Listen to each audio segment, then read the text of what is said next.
Hello, hello, hello, and welcome to another episode of the Blue Oval Podcast. I am Ben Weissman. Joining me, as always, Garrett Zatlin. How's it going, man? Ben, I like to give like a lot of shout outs sometimes to our writers, to our team, whenever they're doing an exceptional job, I think, with the site. But my brother was actually at the Alex Wilson invite this past weekend. He got a handful of video clips for me, for us to kind of evaluate, and which I was able to throw on the site. That was a nice little touch. So, just like Kevin Durant, Brett, you are the real MVP. Appreciate you. But yeah, it was a fantastic weekend, and just in terms of being able to balance life and business. But speaking of business, by the way, you're getting a little bit into the entrepreneurial spirit as well, right? Sure, yeah. I added a little side hustle. So I have started a online coaching service for runners. Called Weissel Racing. So my last name and then racing. So yeah, if you guys want to check that out, excuse me, on Instagram, on Twitter, send me a message, send me an email, weisselracing@gmail.com. Appreciate Garrett. Let me do this plug right here. But if anybody or anybody's family, friends, need any help with their running goals, please let me know. I would like to think if you're listening to this podcast, you know that I know running a little bit, but we'll find out, I guess. Probably more than me, that's for sure. I think they're like, well, he's the lesser of two evils here. Yeah. Also, 149, 342 guy. Yeah, it's not like me trying to instruct people how to coach, right? Someone's actually legit. So, Weissel Racing, go check that out. Appreciate it. Yeah, I got you. Come on. I mean, this is a whole family here of what we're trying to all do well. Anyways, speaking of doing well and being a family, the ratings and reviews, Apple, I'm ready to not be so much of a family anymore. No Apple ratings there, not great. Spotify +2, which is good. Maybe we might get to 100 by the time the NCAA championships are around. It's gonna be close. It'll be I think we close. could do it though.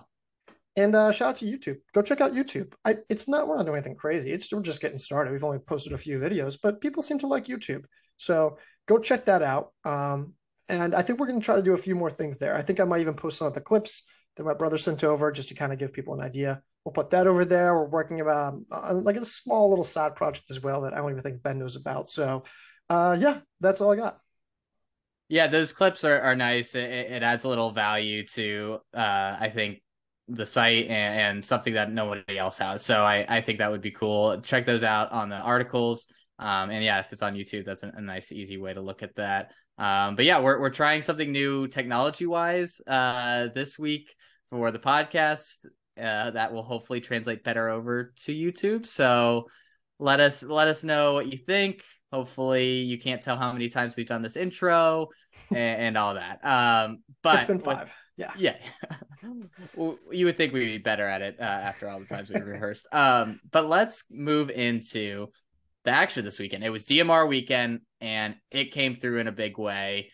We're already, I think, under both of our men and women DMR lines, like well past them at this point.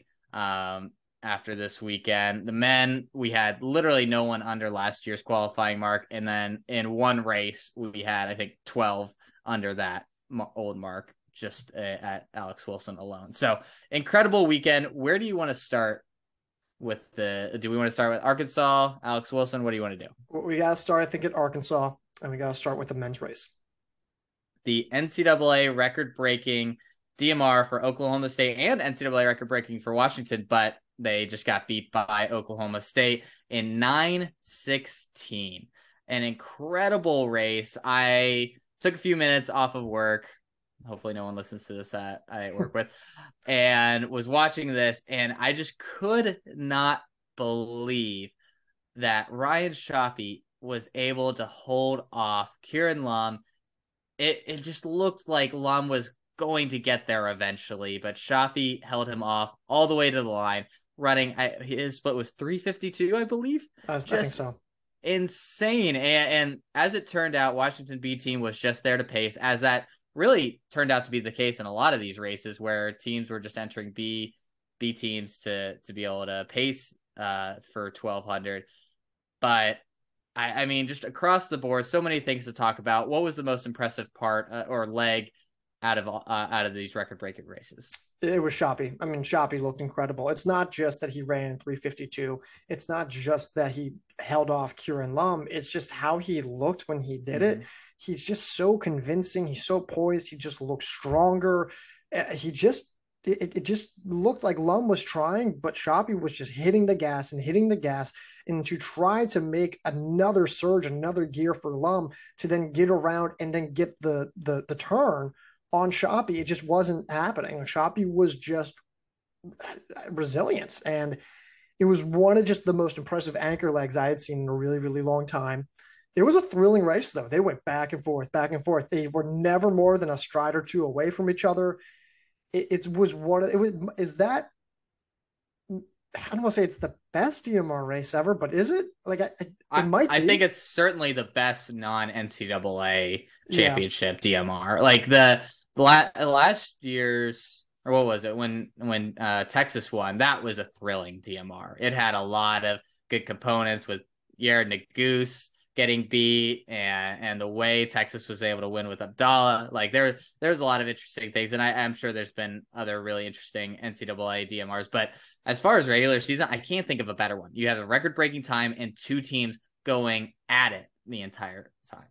Yeah, I mean, Wascom and Fuad Basaudi were kind of giving each other a few elbows. I was like, all right, that's good. That's good, man. So I liked it.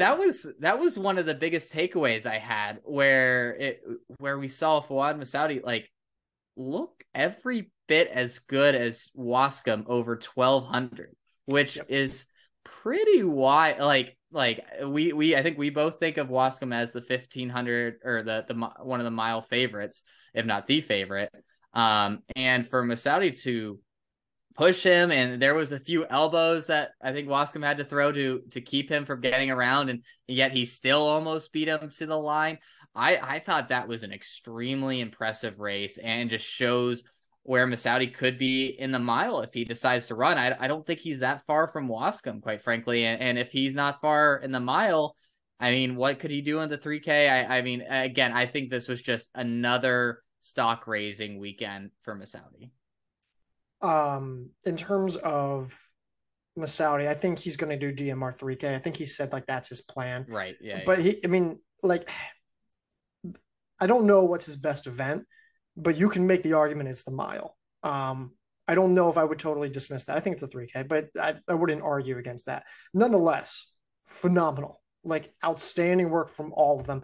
Here's a crazy stat. So we had a multiple coaches, multiple.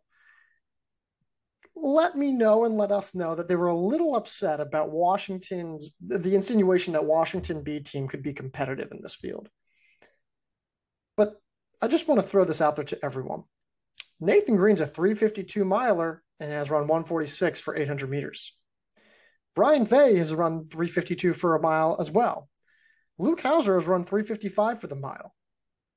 Outside of Oklahoma State and the Washington A lineup, is it ridiculous to think that group could have been third? Like, or like they certainly would have been third. They're just as good. Like, you throw a 352 miler in the picture, and it's hard not to run around 9. Two of them. Yeah, exactly. Like you like in the 1200 and 1600, which are the most important legs, you're going to be running like around 250 and 354 at the worst, and that alone is going to get you a 920-ish mark. Like I don't like. I get it, right? It's like, well, they were just there for pacing. Well, yeah, but I mean, if they really wanted to, they could get a legitimate separate DMR that finishes probably third at the national meet or second, or maybe that is their A lineup, right? Like you can make the argument that maybe that is the A lineup. Like it is absurd to think about that. It's crazy. So, anyways, I will drop that. I'll let that go. So Arkansas also ran 922 to qualify. Should qualify with that time. Did anything in either of these races kind of change your mind on who you think is likely going to be the favorite in the DMR? I mean, you just mentioned Washington's insane depth. We're not really sure who's all going to run that. And that if Masaudi's running for Oklahoma State, that gives them a nice leg up right off the bat, knowing that one of their best guys is going to be in it. where are you at in terms of who the favorite should be for the men in the DMR? I mean, I think it's just between Oklahoma State and Washington. It's got to be those guys. I mean, UNC and Wisconsin. Yeah, Oklahoma State and Washington Yeah. are the favorites. UNC and Wisconsin had really good races, but I mean, they're breaking 920 by like this much on a 300-meter track, whereas these two are going at it. I think it's pretty clear cut unless UNC, like, I mean, they had Ethan Strand split 353. Like, I don't know what more those teams are going to have to do to like be competitive with Oklahoma State and Washington. Um, but yeah, I mean, I probably would have said Oklahoma State to begin with. I think I even said like, hey, I think Oklahoma State can maybe win this race. I didn't think they were the favorite like Washington was. But you looked on paper, like Fuad and Shoppy were, I mean, they're probably the best 1200, 1600 duo in the country right now. What does Shoppy do at nationals? Is he gonna do Probably the same thing? DMR 3K? Yeah. So they should have most of this basically same lineup ready to go. That's kind of what I'm saying. And if I don't know, maybe they had Juan Diego Castro if they really need to. Yeah. Maybe they're like, hey, Shoppy, we don't want to overload the 3Ks because we got Mayer in there and we got Masaudi. Shoppy, go run the mile. We'll switch around a few things. We'll put Diego Castro, who's like a 357 miler. We'll put him on the 12. Yeah. He's running 222 for 1,000. Like, they could get away with that. And who knows? I mean, now Washington has more flexibility than that. So we'll see what happens. But yeah. Yeah, I mean, it was a thrilling race, and I'm really excited to hopefully see some kind of facsimile of those lineups run at NCAAs, because I agree with you. Those are the two best teams that I think have the optionality of running those same guys at nationals, whereas a lot of these other teams, this is their best bet, and they're not even going to have their best lineups ready at NCAA. So really exciting to see. Like I said, hopefully we see that at NCAAs. On the women's side at Arkansas, this was another really exciting race. We saw Oregon take home the win in 10:49, beating Arkansas and BYU, who both ran 10:49. Oklahoma State was 10:50, Kentucky 10:53. This went wire to wire.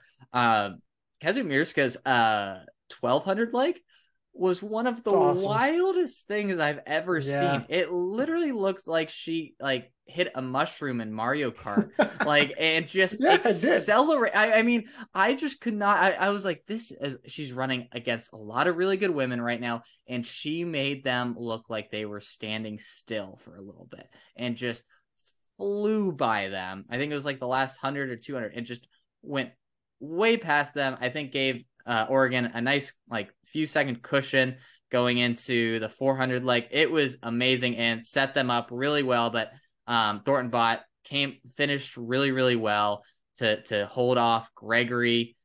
I thought, quite frankly, Gregory was going to get there, but Thornton Bott did a really, really good job of hanging tough, and I think splitting 432, I think at 431 maybe. But just an overall fantastic race, and it was thrilling to watch. An incredible race. Kazimierska is probably the MVP. Yes. She was like, I've never seen someone's like, okay, I'm racing. Okay, bye. And then she's completely gone over the last, I've never seen a 1200-meter runner run that fast and then dominate in the way that she did. It was super impressive. You never see that. And then for Gregor, and then really the entire field was there at the end. I mean, it was Izzy Thornton Bott, and then it was Gregory and Rowe, and then there was, I think it was Sadie Sargent of BYU. Yep. Tori Herman was there. Everyone had a good race on the anchor leg. You can maybe make an argument, okay, maybe someone should have been a second or two faster here or there, but it was a really, really, really good race. And it's one of those rare instances where I don't think you can find a flaw with how anyone ran on pretty much any of the legs. Are there certain areas where I think they could be better, or I think they'll have replacements? Yes. It was wild.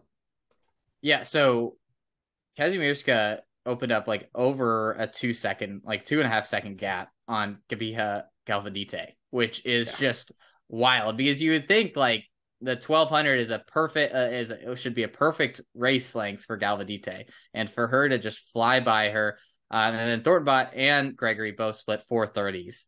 to close, which, like you said, everybody ran insanely well. Sadie started at 4:32. Rowe ran a 4:31, which I think it has to be the fastest split or fastest mile she's ever run. I mean, everybody was just really, really good. They got paced out by Anna Camp Bennett for that 1200.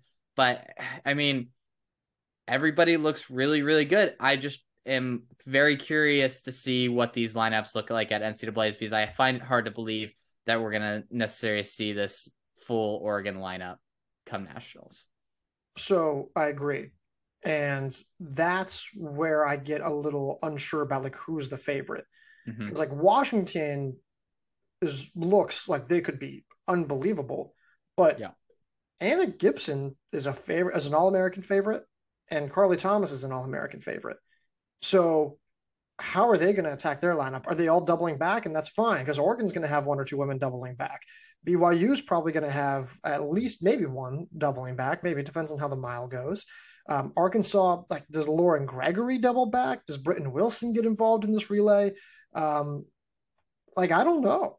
And I don't have a good idea about who that is. I want to say Oregon, especially after how they doubled on Friday night, which was wildly impressive. We'll get to that in a moment. Their 800 leg kind of gives me some concerns. Yeah. I wonder if Maddie Elmore can step in and kind of be that woman who really kind of gives them a few extra seconds. But I don't know. I don't have a good. Do you have like a good idea of like who you have as your title favorite? Not really. I just honestly like BYU's depth and the way that they continually just churn out so many like sub 4 like or mid 430 milers, and they have a lot of good 800 runners. You wonder if their just overall depth is going to win the day, where they can put in a lot of women fresh. And I mean, they just ran 10:49, lost by less than 0.2 of a second to Oregon. I'm almost leaning that way, just because I feel more confident that they will be able to run a fully stacked lineup. Their youth scares me. Yes, that's the only thing, really. Now, granted, you could have said that about this relay or literally any race they've had this year, and they've continued to come up in the clutch. Yeah, I mean, like they have the best avenue towards being fresh while still running at a high level. It always happens though, like especially in cross country, like the youth really kind of scares me. Like these youngsters, more so on the men's side than I think the women's side, but we'll see. So shout out to Oklahoma State though, 1050. Like they ran 1050 and we're like, the fourth team, whatever. They ran fantastic. Like could they? Well, I guess Galvadite wouldn't be fresh, but Rowe might be fresh. She might do DMR 3K too. Yeah. And then Kentucky, like out of all these teams, Kentucky might be the freshest, like 100% fresh. Yeah. Yeah. I mean, they could run this exact lineup and be good to go. And it's a very good lineup. There is really no holes. Tori Herman, I mean, she ran 4:36, which was one of the slowest time out of this group. But if she can run a second or two faster, and you have like the rest of this lineup looking as good as they did, they're going to be very, very competitive. And here's the thing. I think according to the entries here, this is strictly on the entries. And if I remember seeing the video right, Sydney Steele was on the 1200 leg. Jenna Schwinghammer was on the 800 leg. Correct. Just flip them. I think it just makes more sense. Like Schwinghammer has run 242 for 1,000. Sydney Steele has run 203, maybe even faster, maybe even 202. I don't even remember. So I think there's even more. Like I think Herman can drop a second or two. I think you gain a little bit of time, or you cut off a little bit of time if you switch those two. Just be careful about Kentucky. I doubted them this weekend and I got burned because of it. So. All right. Anything from the DMR side on the Arkansas qualifier before we move on? No, Arkansas, though, I have no idea how they're going to approach that DMR, just because I have no idea about Britton Wilson. They've got youth in there. It's a very interesting lineup. So that's the only thing I'll say about them. All right. Well, let's wrap it up right there. And then next we will talk about Alex Wilson. Let's do it. All right. So let's talk about the men at Alex Wilson. First, North Carolina took home the win in 9:19 over Wisconsin 9:19. They both ran the same exact time. It was separate heats. Separate Okay, separate heats. heats. Yeah. But did they run the same time? Yeah, they ran the same time. Yeah. That's wild. In separate Same heats. time, separate heats. They both won the exact Wait, same time. Yeah. yeah, My because I my was brother looking at texted me. He I just was looking goes, at the I results. yeah, and that's just it. My brother texted me. He goes, I think they ran at the exact same time. I was like, well, 9:19. What? He goes, no, 9:19:99. I was like, oh, all right, cool. Just a wild coincidence. So yeah, I'm gonna rattle off the fastest times in both heats. So Villanova 9:20, Michigan 9:20, BYU 9:21, Ole Miss 9:21, Indiana, Tennessee, Texas 9:22 behind them. Just a onslaught of depth. A lot of teams that you would expect to maybe run this fast, like seeing Wisconsin run around 919. Maybe not super surprising. Seeing Michigan run 920. That was a little bit more surprising, to the point that we got added by Kevin Sullivan, which was one of my favorite tweets of the whole weekend. Tennessee running 922 without Dylan Jacobs was a little surprising. Indiana running 922. Like, there was just so many teams that ran extremely quickly at Alex Wilson. What was your biggest takeaway from all these teams? I don't even know where to start. It's so like, I just don't even know where to start. Like, where do you start? Like, the depth is just insane. I almost want to start with LSU. LSU ran 9:22.83 on the men's side, and on the women's side, they ran what, 10:56. If I had told you that the LSU men and the LSU women would ever run that fast in the DMR 3 years ago, like, you'd be like, you don't know anything about this sport. LSU has never been good in anything over 800 meters, right? And now they both have nationally competitive DMRs. And then it would have been even wilder if I told you that neither of those times we're going to qualify them for the national meet. What world do we live in that this is like a normal, okay thing? It's just insane. I think the depth is insane. The variance of it all, it's just wild. That's my biggest takeaway. That's what I was gonna say. Like, the fact that neither of them are qualifying, are probably gonna Yeah. qualify, is wild. I want to first shout out my former high school teammate Joe Hoots, who ran a Oh, nice. 147 800 leg for Tennessee. Big performance for him to keep them in the race and set up Abdallah for them to be able to run that 922. So that was really excellent work for them. But we mentioned North Carolina earlier. Ethan Strand's 353, just incredible performance there from him. Out of the other mile legs, were there any other ones that kind of jumped out at you from any of this group? I mean, I kind of like a lot of them. Charlie O'Donovan, I think, split 353, which was phenomenal. Yeah. Nick Foster is just really underrated, and he's not gonna have enough yet to get ranked. But man, like, that dude is dangerous, and I hope he gets a national qualifying time. But like, he is looking really good. He almost won that race, except Strand had. You want to talk about having a mushroom, right? This guy Strand had like a star, right? And it was really, really impressive. So I don't know, man. There weren't too many instances where there was like a ton of like horrific performances.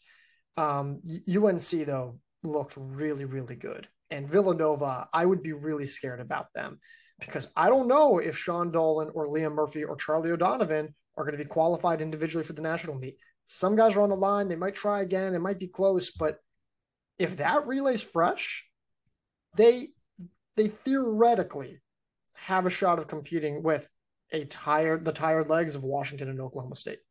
Theoretically. Yeah, I really like that Villanova lineup. I mean, what was it? 145, 800, 353 in the 16. I Yeah. mean, that is tough. Yeah, that's just a really, really good lineup, running 920. You could absolutely see them running basically that same time at nationals if they have that same lineup. And I mean, do we think like that the winning time is going to be under 920? I mean, I guess if Oklahoma State's running a pretty full lineup and Washington's running their some fresh guys. It could be. I think it probably could. I just think I've learned not to bet against anything that's fast time related. You know what I mean? Like it Yeah. just there's I can't get anything right. Like because everything that I do, I predict, and it feels too aggressive, and then it's just too conservative, actually, and that's the problem. Um, yeah, I think it's probably gonna be under 920. Yeah, it absolutely could be. So, but you mentioned Nick Foster, and yeah, I mean, he split 354.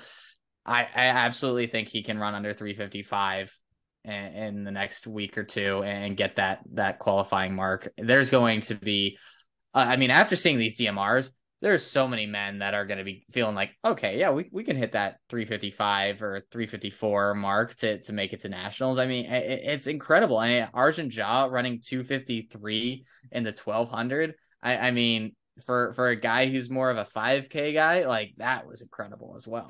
I do want to defend myself a little bit here. Okay. Like I just said, I had questions. I didn't say he was awful. I didn't say he was bad. I just I don't know how he's gonna do. I think a lot of people like when you ask questions, they're like, "Oh, well, you're insinuating bad performance." I'm like, "No, I just don't. I'm interested. I just don't know what's gonna happen." Jha had run 358 in the mile, like 253 in this kind of field. Yeah, it kind of makes sense. I'm happy he's having that he's in this and having this kind of success because he was never a speed based guy that was good enough to get on that Indiana relay. And now he's leading off the team. And Indiana still also ran really well. You want to talk about actually other people and individuals who like to get mad at me. Indiana, that's another one. I was a lot nicer about my predictions for them this year, but they had, I mean, Camden Marshall's, really solid. Jake Gephardt's been pretty respectable this year. But I have no idea where Jake Gephardt was going to split 354. I have no idea where that comes from. They just seemingly do this where they're like, oh, and sub 355 split. Did it last year, they did it this year. It's really impressive. So you kind of mentioned this with Villanova, but is there any teams from this group that you kind of look at as being contenders for maybe a top 3 spot at nationals? Like who out of this group has the right combination of depth or freshness going into a DMR that you think they could be pretty potent? Well, in North Carolina, Wisconsin, Villanova. I think Okay. those 3. Well, Wisconsin's interesting, right? Because they're probably, I mean, do we think Adam Spencer hasn't really run that fast this year, right? Individually, he's run or something has he? quick. Okay. I think he's run. One second, please hold. He's run 355.61, which puts him at NCAA number 15. Okay, so that's going to be hilarious. tight.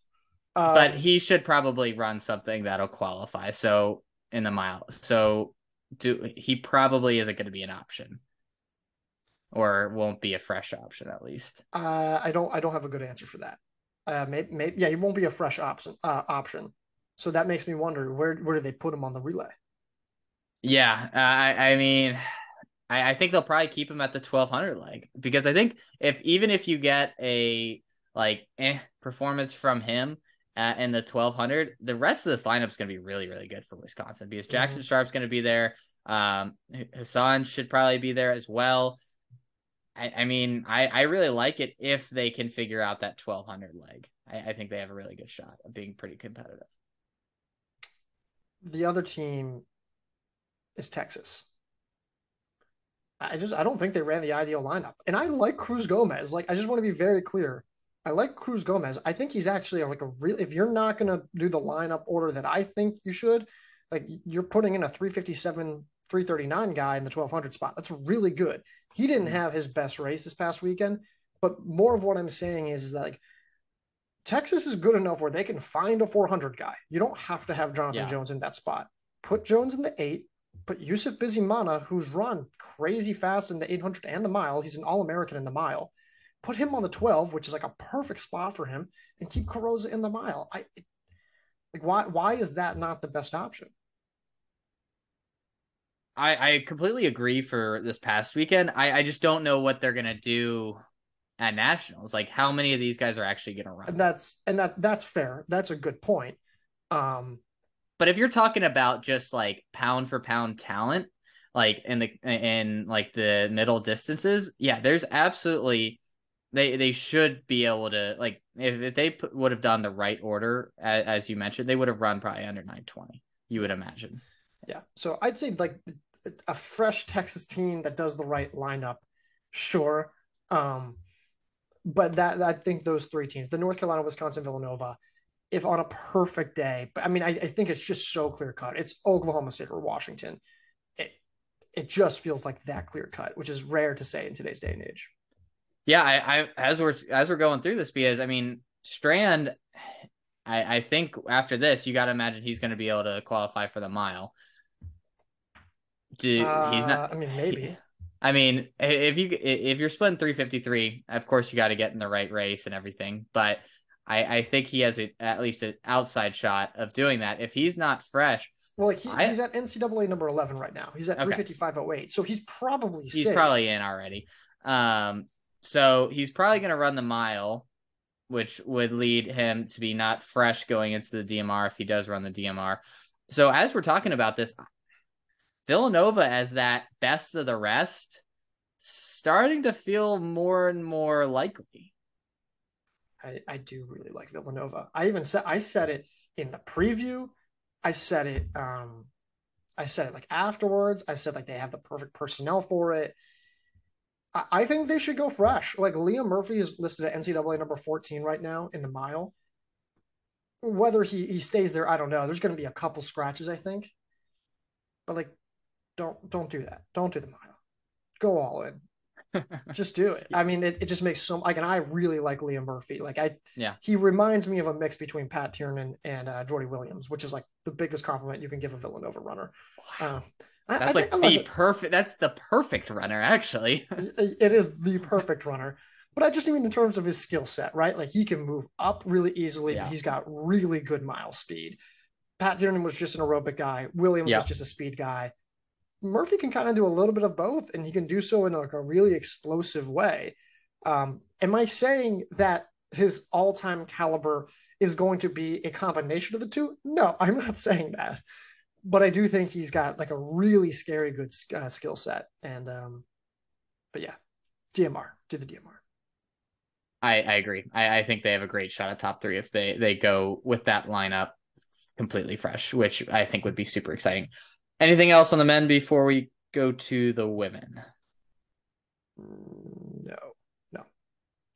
Alrighty. So on the women's side, we saw Notre Dame run the fastest time of 10:50, Georgetown 10:54, and Ole Miss 10:55. And those are the only three NCAA qualifying marks, which is wild because on the men's side, you saw all of them, but a lot of the women's teams did their work early. And it's going to take 10:55 to qualify for nationals this year for the women's, which is a bonkers statement. I'm just curious, like, why was the women's field so much lighter than the men's? Like, the men's had to have two legitimately full heats. Mm-hmm. The women's had 10 teams, like, I mean, 12 if you count the B squads that didn't finish, which surprises me. Like, I'm just thinking off the like legitimate top of my head, like. Oregon State, like, they probably should have run a DMR, I think, right? And so I'm surprised they didn't go out there this past weekend and do anything. Like if I was one of those teams if I was North Carolina, Stanford's out. Oh no, Stanford's the last team in. No. They updated it. They updated it. Stanford's out. That's what I'm saying. Like, why did Stanford not run something? And now, listen, they still could. Oregon State still could at the Pac-12 invite against Stanford. They could have that race, and maybe that is the plan. But like Duke is at 10:56, didn't run anything. They're out. Florida, maybe they run something in SECs. So it might take 10:54 to qualify. That's crazy. It could, which is wild. So all I'm saying is like I'm surprised that the women's field was lighter when there were a lot of instances where I was like, are you sure you're safe? Yeah, and it just wasn't as fast either. I mean, we're talking about only 3 qualifying marks compared to, what was it, the 10, or the 9 on the men's side. It was just very, very different. For Notre Dame, they ran, I think, their best lineup. Markovic, Thronson ran really well, blew away the rest of the field by 4 seconds. Georgetown ran very well. There isn't a whole lot for me to say. I think everybody ran about as well as you would expect. And it was a shame that LSU ran out of their minds and yet were about a second and a half too slow. Yeah, I mean, here's the thing. I think Georgetown's the most complete lineup. I still think they're the most complete lineup in this entire field. So like for them to run 10:54 doesn't surprise me. I thought they were favored. They didn't win. I said, if Markovic is close enough to you, Notre Dame probably has a good shot of winning, and that's exactly what happened. Um, Katie Thronson, like I want to go back and like at the end of this year and do like and rank like all like the most impactful transfers. She would have to be up there because like what she's done for this Notre Dame team is really impressive. Her on that 1200 spot is really really strong. And I don't even know what Caitlin Ryan split, but if and as good as Olivia Markovic was splitting 430, I want to know what Ryan split because she's been really solid as well. Yeah, we both really liked the Thronson move when it happened and when we heard about it. But yeah, she's been everything that Notre Dame could have asked for and more. Like she's been super solid on the grass. She's been like you said, a perfect cog in this DMR. And I can't wait to see what she does outdoors. I mean, I think she's just helped in every facet and plugged a lot of the gaps that they had after losing a lot of runners last year. Yeah, we don't have all the splits. I think I'd be curious to know what the rest of the Georgetown lineup did. Jensen running 437 would have maybe hoped to run a little bit quicker than that. But I'm sure that McDonald ran a great leg and Riggins, I mean, they put them in a good situation. But ultimately Markovic was just way, way better on the day. Ole Miss, what a race by Ole Miss. I mean, it has been kind of a quiet year for them. It's been tough. Like they had a lot of departures. It's not really their fault. They kind of got thrown into a little bit of a rebuild because of Visa when, maybe a new coach situation. Mm-hmm. But Laurel Wynn is really good. I don't know I forget what she split exactly. I have to go back and check. I want to say 434. 434, I think. 10:55. Like shout out to Ole Miss, and Laurel Wynn continues to be this really underappreciated middle distance talent who just every year she's like, oh, you know who's good? Laurel Wynn. And I'm glad that she'll have a chance to show off at the national meet. All right, they're the bubble team. I was like, and their reward for all of that good running is they very well could get displaced by someone on conference weekend. Yep. Because one other team that we didn't mention on the women's side, NAU hasn't run a fast DMR yet.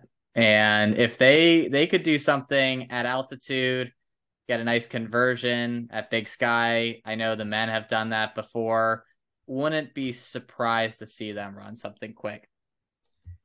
Let me take a look at something real quick, because obviously Anika Rice has been killing it as of late and is very good at altitude, but I don't know what Elise Stearns has been doing. Okay, there we go. Okay, so Elise Stearns ran 15:33 for 5,000 meters in early December. She just did the NAU tune-up. They did a DMR. They did do a DMR. They ran 11:17 at 6,800 feet, almost 6,900 feet. She ran 11 flat conversion. So they did give it a shot. Okay. Who was on that relay? It was Rice. It was the Stearns, Ray, Cogden, Rice. Yeah. So maybe they try it again. Yeah. They could. They absolutely could. But here's the thing. I don't like Stearns. Even if they did qualify, Stearns wouldn't be on that relay. No, I mean they wouldn't be a competitive relay at nationals. No, they wouldn't. So, that's just me. But yeah. Anything else from Alex Wilson before we move on? I do want to talk about just 1 second here. I'm trying to get back to where I was originally. I just want to give another shout out to Michigan State. Obviously this is a very challenging week, obviously with a lot of the shooting that happened there on campus. Yep. But for them to kind of like come back from that situation and to run 10:57. I think they were really competitive. Like this had to be a really emotional week for them. There's a lot going on. They could have easily said like, "Hey, no, we're good. We're good this week." I don't think anyone would have blamed them. Like Lisa Bresnow, and I think that's her name. And I'm sorry if I'm butchering that. The coach at Lisa Bresnow at Michigan State. She has done a really nice job this year. This team has been really kind of bare bones in terms of like high heavy hitting options, and yet she still puts together really competitive groups. Did so in the fall. Did so this year. This is probably one of the more impressive years of coaching, I'd say, throughout this academic year. So shout out to her. They've just been consistent and solid. You know you're going to get a good performance out of a Michigan State team whenever they hit the line, and that I think is a very much a reflection of coaching, more than anything that you have that consistency. So yeah, our hearts are out to go out to all the Michigan State students and faculty, because that was a extremely sad situation, and for them to be able to come out here and run as they did, like you said, no one would have faulted them for not competing, but they did themselves very proud in this performance. Well said. Do we want to go to JDL? Yes, let's go there, where NC State women ran a converted 10:48, Virginia running a 10:54 conversion. They are also going to be right there on the bubble. I think they're 11th right now. Caitlin Toohey, I think, ran a unconverted 4:27 split for NC State, which is just ran unconverted. It was unconverted. I think so. I think that was her straight up split. Oh, okay. You're gonna have to double check me on that, well, but I might have to.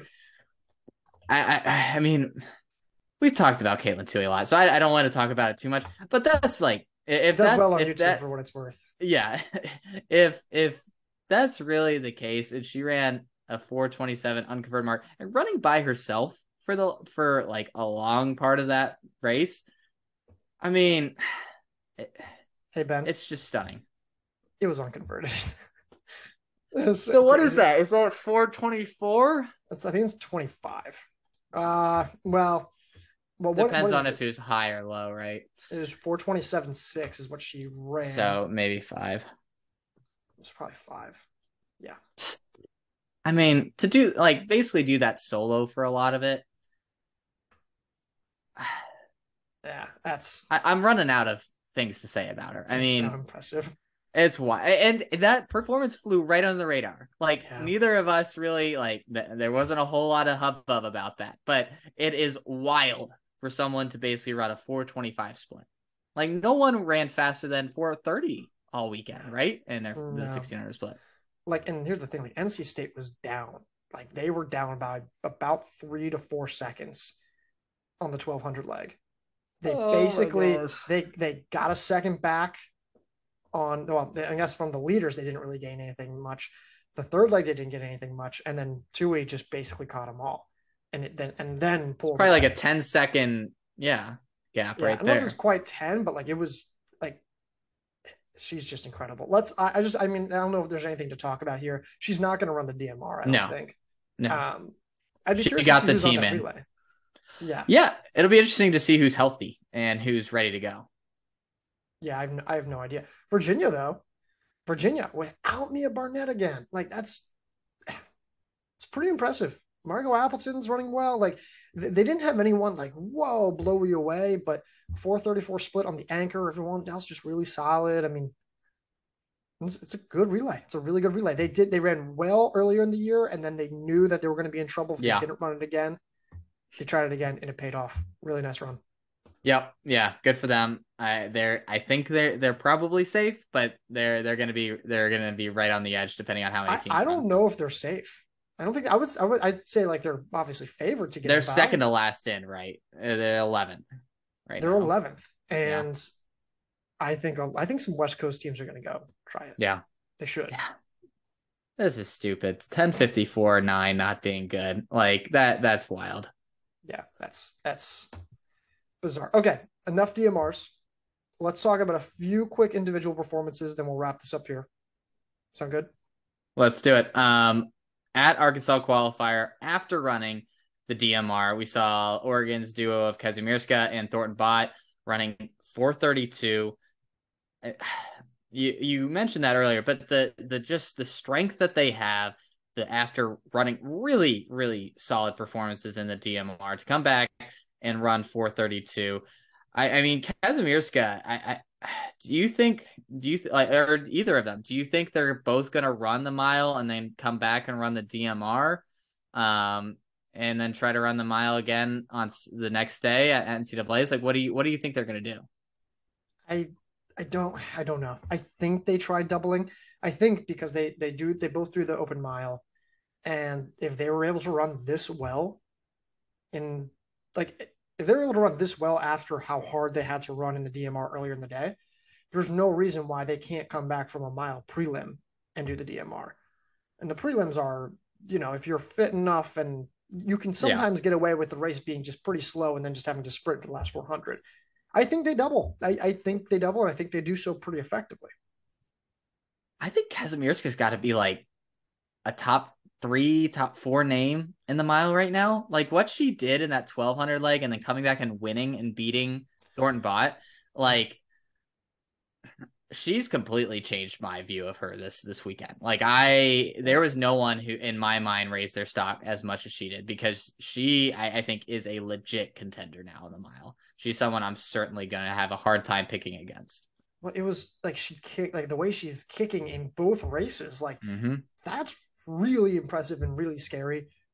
She's peaking right now. Like this is her like second or third consecutive like really solid performance.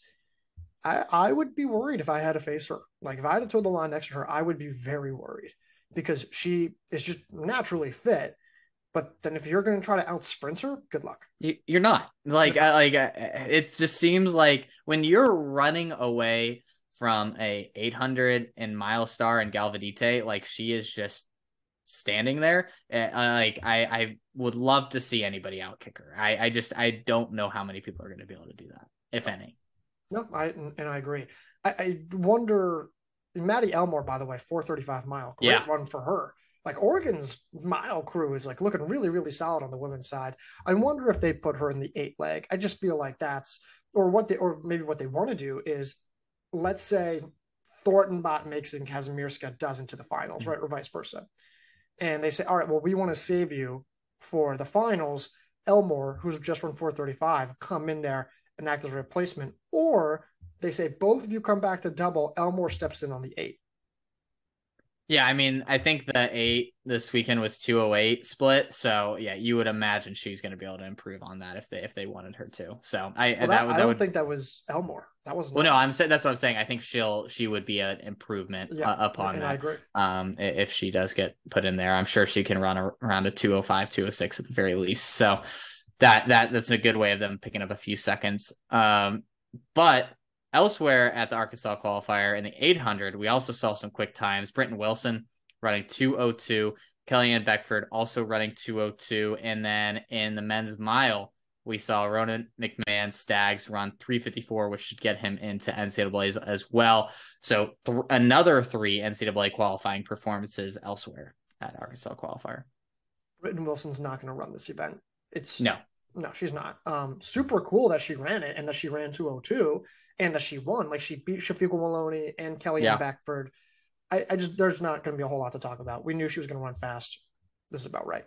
Kellyanne Beckford's a kind of a name that you need to watch though. She's got really good 400-meter speed. She was the D2 national champion, and she's gone from 209 to 205 to 204 to 202 this season. Rare that you see a 7-second improvement in the 800 in one season. Yeah, I mean her PR is I think 205. It was 205. Right. Yeah. Coming into Houston. Would just watch out for her. She's really good, and now she's like she had all like the small, refined, tactical things well done. Now she has the raw fitness now to be competitive, and I'd watch out for her. Add her to the other 10 women in the 800. Like, yeah. I think she has a shot at making finals, which is about as high of a compliment as I think I can give anyone in this 800 field. If you have a good shot at making the 800 finals, you're a really, really good 800 meter runner this year. Well, you're an All-American, right? Yeah. I think it's top 8. Yeah. Yeah. So, yeah. And then Ronan, I'm not how what's the name again? I'm sorry. McMahon UCLA. Stags. McMahon Stacks.